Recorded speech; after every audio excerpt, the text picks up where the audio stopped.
So a sign is something that signifies something, right? It stands for something. This is why this was done. A miracle is the action itself. What is wonder? You're wondering, aren't you? What is it? What is wonder? Yeah, it's that which comes about as a result of the unexplained phenomena. It's the impact of it. It's describing the action, but it's describing it from the standpoint of what it causes in the mind and the heart, the soul of the witness. It's wonder. So these were not common events until Jesus comes on the scene, and then for about 3 years, it's practically nonstop at his hands. And that was significant also. So the reason I bring all of that up is that even though we don't see God mentioned per se in the book of Esther, He is obviously there. And He's working, He's accomplishing His will, He's accomplishing His purposes, and He is doing so without grandiose, without amazing, super manifested, unexplicable events, which might be even more amazing. Might be even more amazing.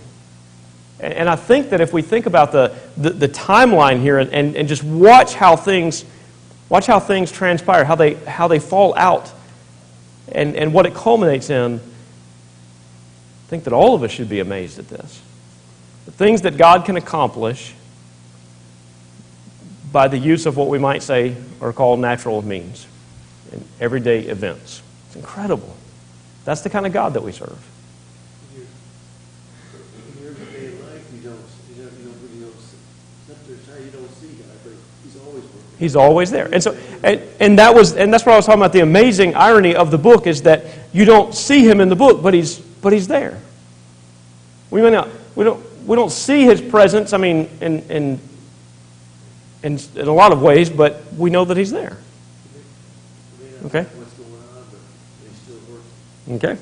And by the way, there's a lesson also here is that God works in ways and responds in ways and brings things to pass in ways that are oftentimes contrary to what we thought they ought to be. And yet, every time it works out exactly as it should. All right, so we see God's amazing providence in this book. All right. With that in mind, I'll tell you what, look at Esther 4:14. Here is a key verse. So if the central topic, going back to what we're mentioning here, is the fact that we can rely on God, a demonstration of God's power, His providence, the fact that He's going to accomplish what He said that He would accomplish, even in spite of the odds. If that's the overarching theme and topic of the book, and there's another one that I'll mention in just a moment. If that's the main topic, the central topic, here is the key verse. Somebody read that for us.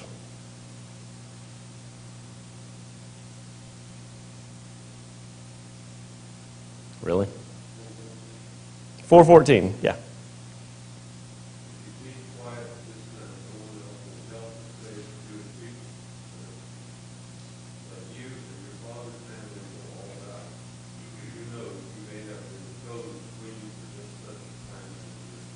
All right, come to the kingdom for such a time as this. This is, by the way, another interesting thing about providence is that it's from our vantage point, especially in while it's transpiring, it's not really evident, is it? It's not really evident. In fact, later on in the New Testament, you would have Paul regarding Philemon and Onesimus. Asking this question, maybe this happened for this reason, with a question mark. Here's an inspired apostle just questioning, maybe this is what it was about. So that's the way God's providence works. All right. The other kind of underlying, I guess, reason for the book and maybe from the perspective of the Jew, what does this book tell us about regarding the beginning of something significant for the Jewish people? Do you know? A feast? Still don't know? It's the feast of Purim. This is where it had its beginning. So that's another significant reason for it to be in the Hebrew Bible. I think that we could say that, but I really don't think that that's the main reason. Tell us the history of where that came from. But that feast would point us back to what God did, so maybe so. All right, so main characters. We have number one, God, right? He is at play. He is putting himself on display. Again, demonstrating that we can trust him. But besides that, who are some of the other characters? What's that? Mordecai. Who is Mordecai? Yeah, cousin, uncle. Yeah. Okay. Vashti. Who is Vashti? The queen at the beginning, right? All right, she's the queen that is dethroned. Haman? Who is Haman? He's the bad guy. He's the antagonist, right? He's the antagonist. He's the bad guy. Related to a king who Solomon was supposed to destroy. Oh, sure enough. Which is an interesting thing that probably brought out. Great point. All right. Saul was supposed to destroy. What's that? Saul. Saul was supposed to destroy. Yeah. All right. Ahasuerus, we've already mentioned him, but he's the king, right? He's the Persian king, Xerxes the Great. He began his reign about 50 years after the decree of Cyrus. And then, of course, there is Esther. So we'll talk more about these as we go through. One way of dividing the book that I came across this few years ago is by the feasts that are mentioned in it. We have in chapters 1 and 2 the feast of Ahasuerus. In chapters 3 through 7 there is the feast or feast of Esther. And then chapters 8 through 10 the feast of Purim. All right. Between chapters 1 and 2 is about 3 to 4 years. Yeah. This feast is about the invasion of Greece. Of Greece. It's about the unsuccessful the first invasion of Greece. Yeah. Matter of fact, let's go ahead and read these few verses, and we'll come back and we'll talk about that, because that's an interesting bit of history here. So let's go ahead and read verses 1 through 5. Chapter 1, 1 through 5.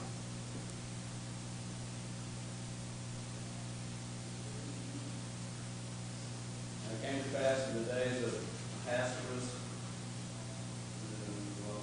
from India even unto Ethiopia, over 170 prophets.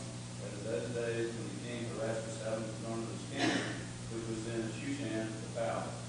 The 3rd year of his reign he made a feast to all his princes and his servants, the power of Persia and Media, the nobles and princes of the provinces being before him. He showed the riches of this glorious kingdom and the honor of his excellent majesty.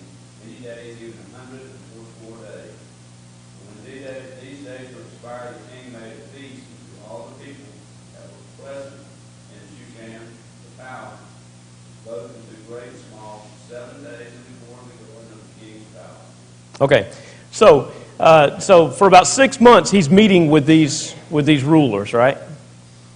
And the reason for the meeting, going back to what Brother Jack just mentioned, he's planning on invading Greece. I mean, the kingdom is already pretty large, and a world power, but we have Greece as a formidable force that he has decided that he's going to go against. So this is what is that called? A summit. This is a summit. It lasts about 6 months. And again, as Brother Jack mentioned, was he successful when he ultimately went against Greece? No. No. I want to bring this out for just a moment, and I know that we've already talked about it, but I find it interesting that separate and apart from the Bible, history was moving on, right? I mean, history was taking place. It was happening. And so we go back and we look, again, outside of the Scriptures, and we see the world working. We see empires rising and falling. And here are the Jews. Here's this small nation of people, in a very strategic location that everybody wants, could use, constantly, being treaded through. And God is working through them, the ancestors of what great patriarch? Abraham, to whom God made the promise in Genesis chapter 12. Made it before that, but Genesis 12 tells us what that promise was, that he would ultimately bless all nations through the seed of Abraham, and that would be Christ. And so all of these things are working while history is transpiring. And not only is history transpiring around this small nation that God has chosen to bring about salvation to the entire world, the human race, this small nation is being involved in major parts of world history.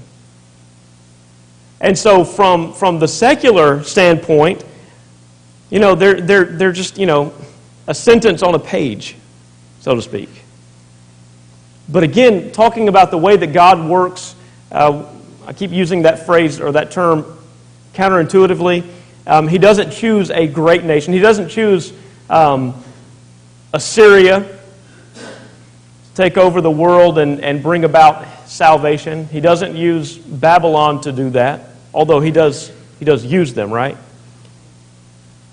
He's going to use this small nation, but he's going to work within those major world empires, major players in history were being used by God to accomplish His purposes.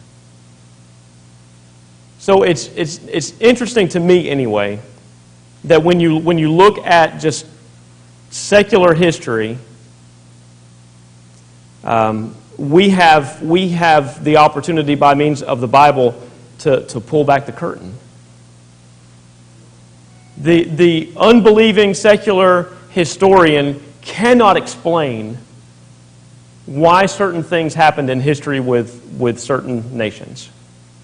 How in the world the Persian Empire came to power. How it overtook Babylon. But we have the inside scoop, don't we? We know exactly how that happened. God was at work. He had a plan. He had a purpose. And ultimately, we inherit that. Ultimately, we are the benefactors of that. We will have the opportunity to go to heaven because of our connection to those things. It's incredible to me. So here we have this great king. And I do find it interesting. He's making these plans to go against Greece, but God has other plans for Greece, doesn't He? That's why all of that thing that I just went off on was to come to this point too. God has other plans for Greece. He's not going to allow the Persian Empire to overtake it. What's He going to do with Greece?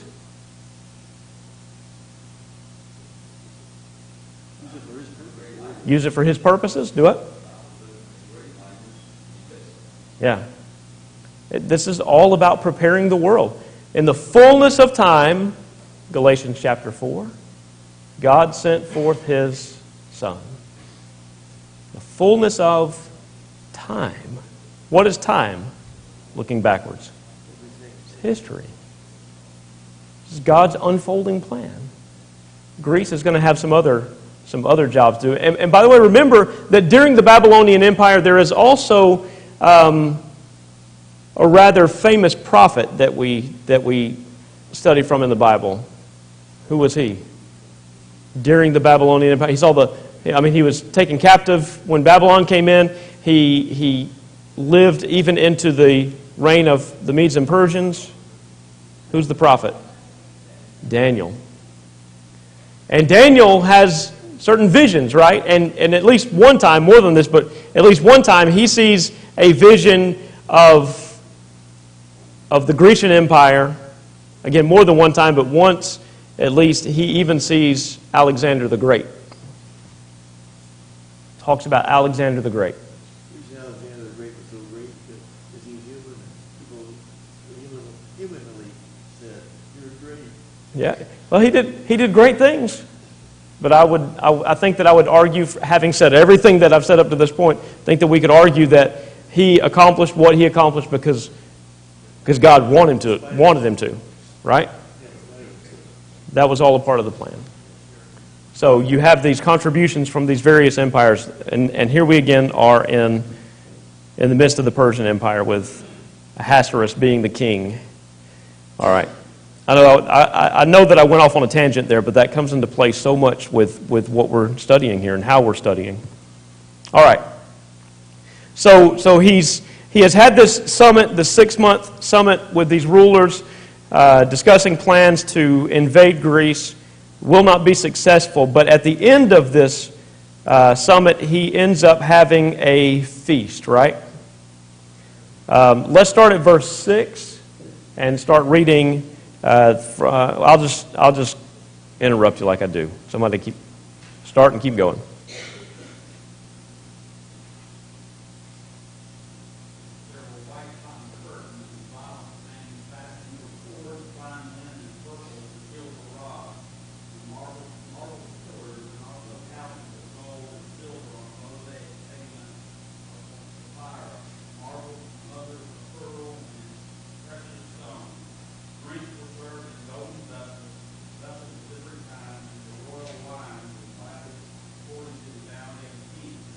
Okay, stop for just a minute. Here I go interrupting.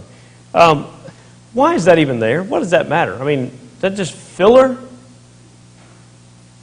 Why would God go through the trouble of inspiring that information to be recorded? He's basically human. He's used. Look at how much power I have. Yeah, I think that it's God demonstrating this.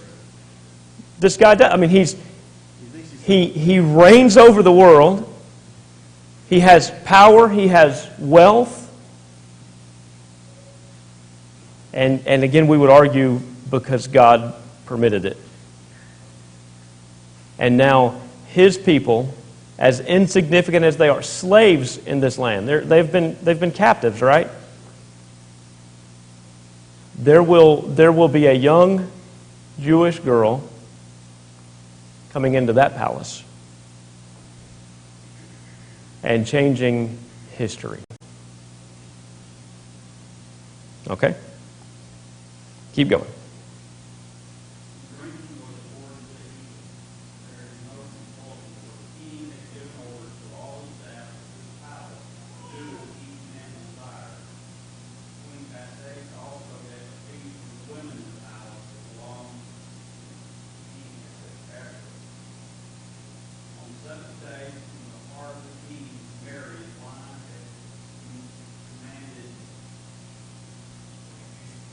Give it your best shot.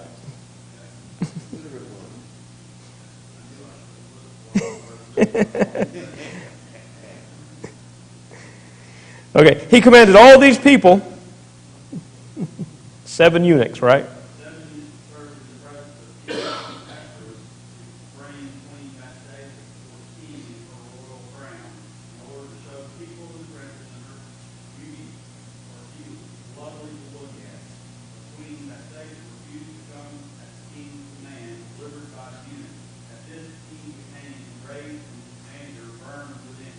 Okay, stop for a minute.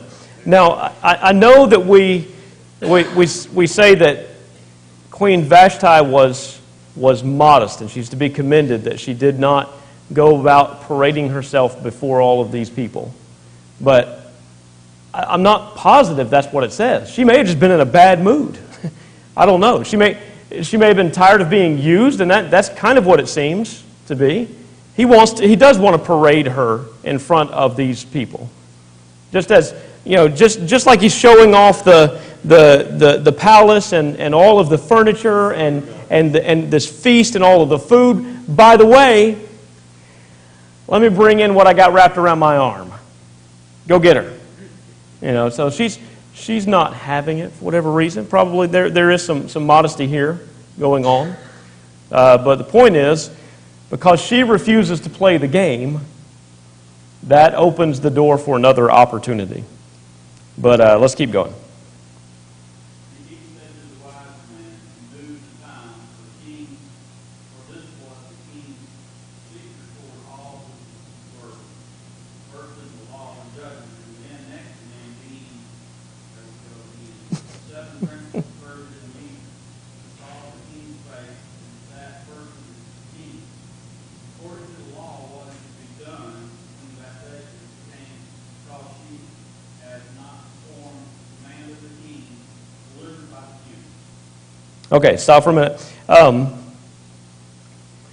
Notice, I think that it's interesting that he went from his heart being merry with wine, verse 10, to being enraged, verse 12.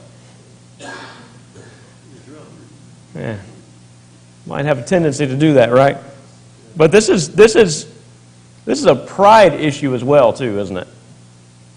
All things are going well, and now this woman has ruined everything. Made me look like a fool in front of these people. It's not acceptable. We're gonna see how the king will make decisions throughout this book, and it will be somewhat of a contrast with what he's doing here. But this does set the stage that tells us what kind of power that he had. When Esther is going to go in before him and seek his ear for a request, this is how he could have responded. Yeah, or worse, that's right. Or worse. So it's preparing us for that. What's that? Well, if you cut your head off, that would be any worse. I mean, you're dead. Dead's dead. But you grind him up in a meat grinder. You wouldn't know it, though. Okay. All right, so what should be done to Queen Vashti according to the law? All right, so what's the answer? Verse 16.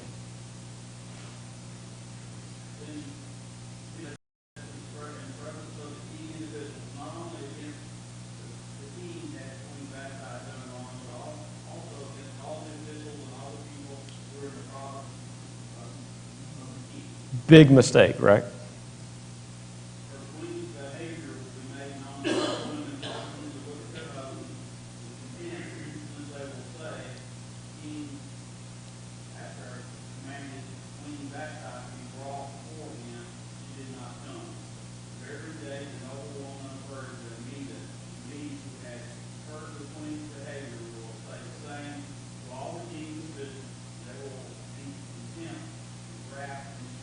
Okay, stop for a minute. Husbands, are you listening? You got to keep your women under control. I'm not preaching that. No, that's kind of the kind of panic mode, right? Listen, if this gets out, and it's going to get out, then the women are going to be out of control. Husbands are going to they're going to be in a bad situation, all because it started in the palace. If the queen can do this, everybody else can. She's leading the way. All right, this is where feminism started, right? No. Okay, so I don't know if that's excessive or not, but that's just the facts. All right, so verse 19.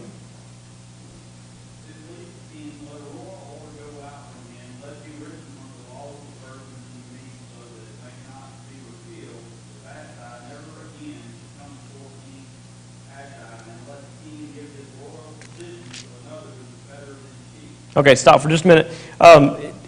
Another interesting thing, because it mentions it right here at the beginning, verse 19, the law of the Medes and Persians What's the principle? Once it's decreed, it's written. What's written is written. It's done. It's done. Daniel had to deal with that, right? He gets thrown to the lions as a result of this law, of this principle. And so now Vashti is going to end up reaping as a result of this. And then what's going to happen a little bit later? Haman is going to convince the king, right, that the Jews need to be exterminated. And so a decree is sent forth, done. It's done. So we have this setting of the stage right here at the beginning of it. So just keep that in mind. All right, keep going.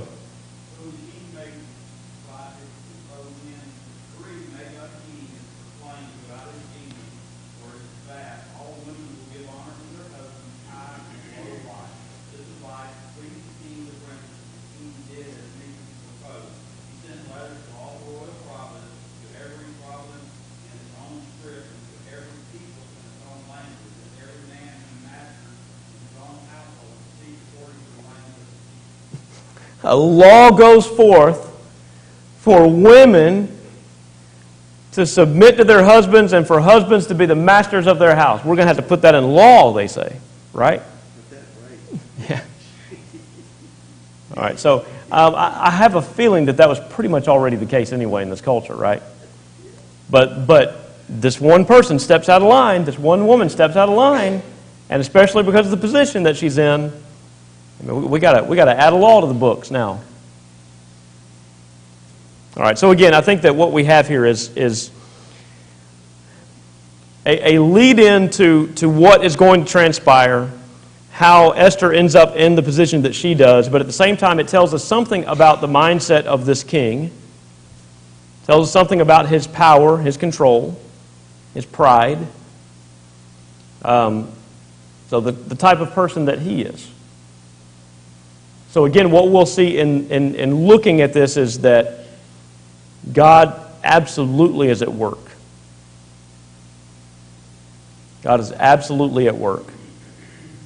All right? Any comments or questions regarding chapter 1?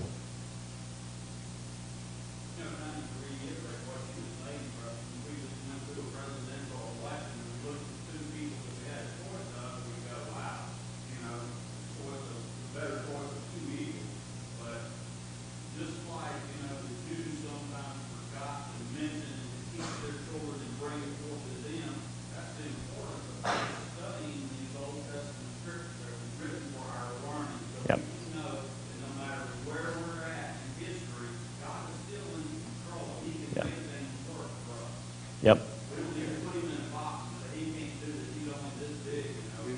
Yeah, absolutely. It's not. I mean, I've resigned myself to that. I mean, we still have responsibilities, but at the same time, ultimately,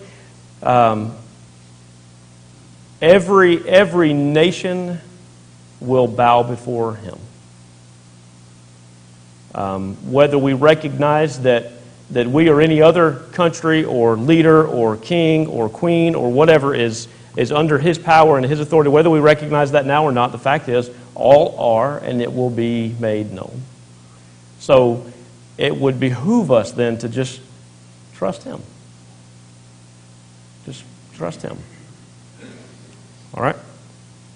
Now, again, going back to this idea of responsibility, we have to be careful not to make it parallel. You know, America is not the counterpart to Old Testament Israel. What is Old Testament Israel a type of? America? The church. The church. That's right. So we do need to be careful with that. But still, God rules in the kingdoms of men. All right, and so we'll see this. Chapter 2, starting at verse 1. Somebody start reading for us.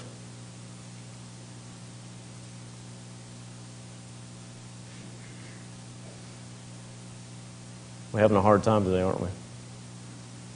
Who's got it?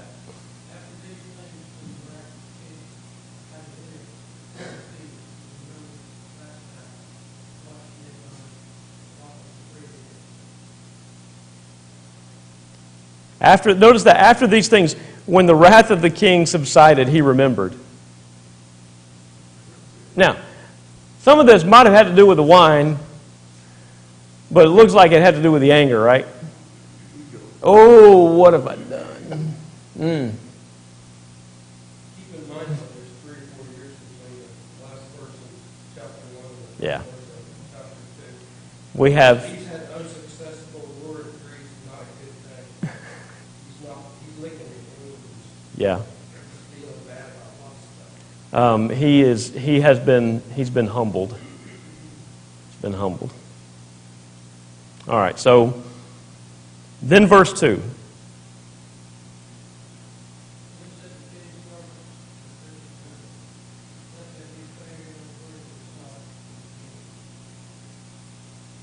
Keep going.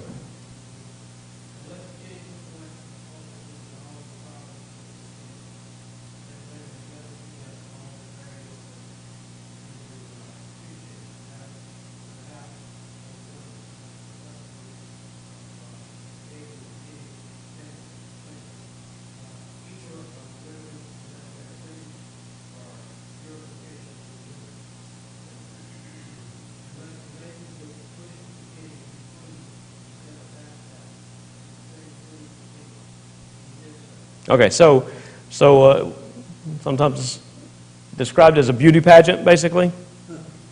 Time to pick a replacement. So go out, grab a bunch of young women, fix them up, and let him pick. Have you killed her already? Like her head off? No, she's disposed. I mean, she's not. Recheck it. Just time to replace her. She's not going to be in his presence anymore. Okay? Okay, so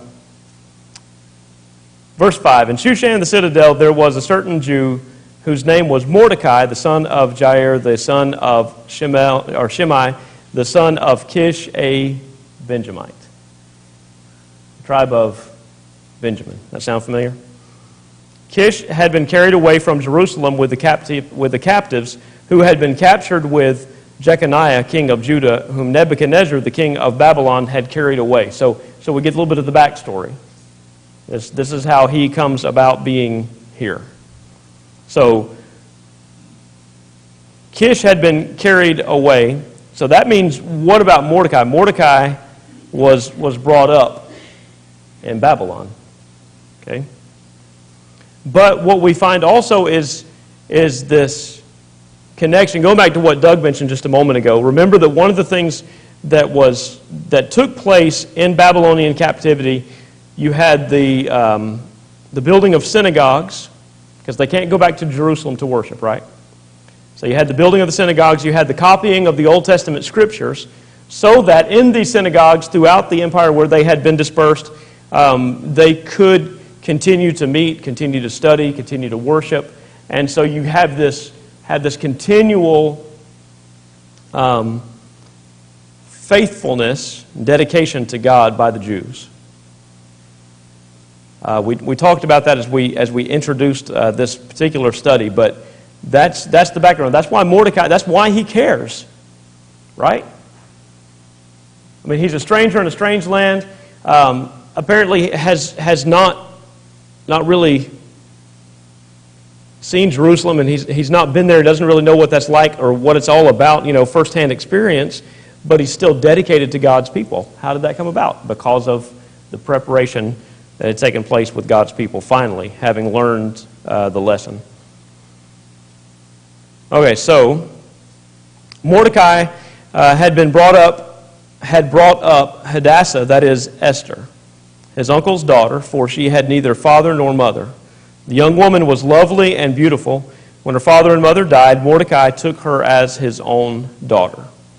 So it was when the king's command and decree were heard, and when many young women were gathered at Shushan the citadel, under the custody of Haggai, that Esther also was taken to the king's palace, into the care of Haggai, the custodian of the women. Now the young women pleased him, and she obtained his favor. Young woman, pleased him, and she obtained his favor. So he readily gave beauty preparations to her besides her allowance. Then 7 choice maidservants were provided for her from the king's palace, and he moved her and her maidservants to the best place in the house of the women. All right, now stop for just a minute, because this is already started. I want us to emphasize that this is already started. God working out his plan, right? Because the time is going to come when a decree is set forth to exterminate the Jews. God's already at work before it happens, before it's ever even thought about happening. The queen is dethroned. A beauty pageant is put on. Esther, this young Jewish woman, remember that he's not even going to know that she's a Jew. She is brought in, and she gains favor with the person that's over this, and is given special attention and special preparation, right? The makeup on her and everything. Yeah, I mean, it's not just that this guy, he likes her and he's going to push for her, he's going to vote for her or whatever, right? This is God at work.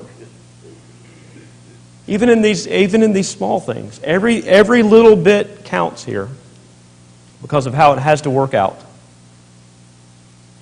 Okay, so verse 10, Esther had not revealed her people or family, for Mordecai had charged her not to reveal it. You don't tell them that you're a Hebrew. It's like, don't ask, don't tell. And every day Mordecai paced in front of the court of the women's quarters to learn of Esther's welfare and what was happening to her. Raised her as his own daughter, right? She's on the inside, and it might be dangerous. You think? I mean, who are the Jews to these people?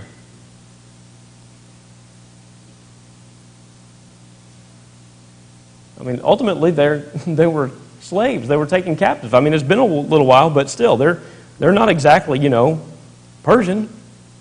All right, so each young woman's turn came to go into King Ahasuerus after she had completed 12 months' preparation, according to the regulations for the women, for thus were the days of preparation appointed, 6 months with oil and myrrh, and 6 months with perfumes and preparations for beautifying women. Thus prepared, each young woman went to the king, and she was given whatever she desired to take with her from the women's quarters to the king's palace. Is that the first bell or the second? First. Okay.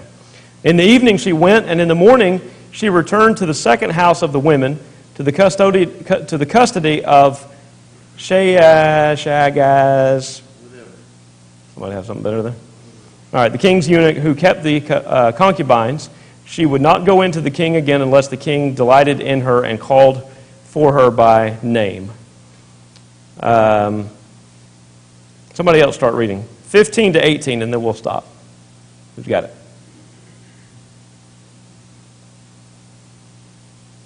When the turn came for Esther, the daughter of Abihail, the uncle of Mordecai, who had taken her as his own daughter, to go into the king, she asked for nothing except what Hagar, the king's eunuch, who had charge of her women, advised. Now Esther was winning favor in the eyes of all who saw her.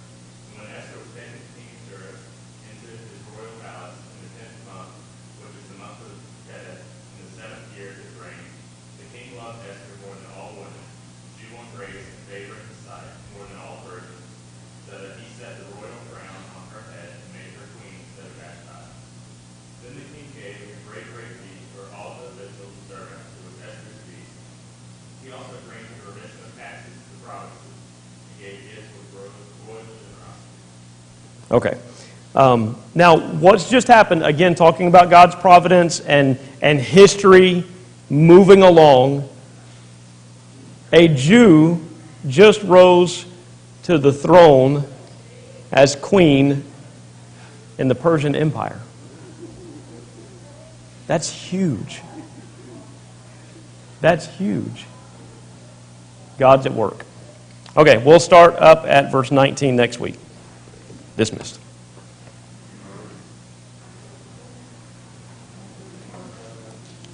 The best part.